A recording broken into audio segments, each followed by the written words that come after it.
Hello friends, આજે આપણે tasty લોટવાળો મરચાંનો સંભારો બનાવીશું। મરચાંને સારી રીતે ધોઈ લૂછી મરચાંને આ રીતે કટ કરી લેશું। તો અહીંયા તમે જો વચ્ચેનો બીનો ભાગ છે, જો તીખા મરચાં હોય તો કાઢી શકો છો। આ રીતે આપણે 4 ટુકડાઓ કરી લેશું। આવી જ રીતે બધા મરચાંને આપણે સુધારી લઈએ। હવે આપણે અહીંયા તેલ મૂકીશું, તેલને ગરમ થવા દઈશું। જેવું તેલ ગરમ થાય એટલે રાઈ ઉમેરીશું। રાઈ અમે થોડી વધારે લીધી છે કેમ કે સંભારામાં રાઈનો સરસ ટેસ્ટ લાગે છે।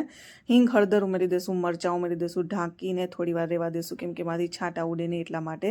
હવે સારી રીતે મિક્સ કરી દઈશું। મરચાંને સારી રીતે તેલમાં જ પહેલાં પકાવવાના છે। મરચાં સારી રીતે તેલમાં પાકી ગયા છે। સ્વાદ અનુસાર આપણે મીઠું ઉમેરી દઈશું। મીઠું ઉમેર્યા પછી મિક્સ કરી દેવાનું છે। અહીંયા આપણે પાણી ઉમેરીશું। પાણીથી પહેલાં મરચાંને પકાવી લઈશું। અહીંયા પાણી થોડું વધે પછી જ આપણે એમાં ચણાનો લોટ ઉમેરીશું। તો અહીંયા ઢાંકીને પકાવી દઈશું। અહીંયા તમે જોઈ શકો છો પાણી ખૂબ જ ઓછું વધ્યું છે। હવે આપણે એમાં ખાંડ ઉમેરીશું। ખાંડથી જે સંભારાનો ટેસ્ટ ખૂબ જ સરસ આવે છે।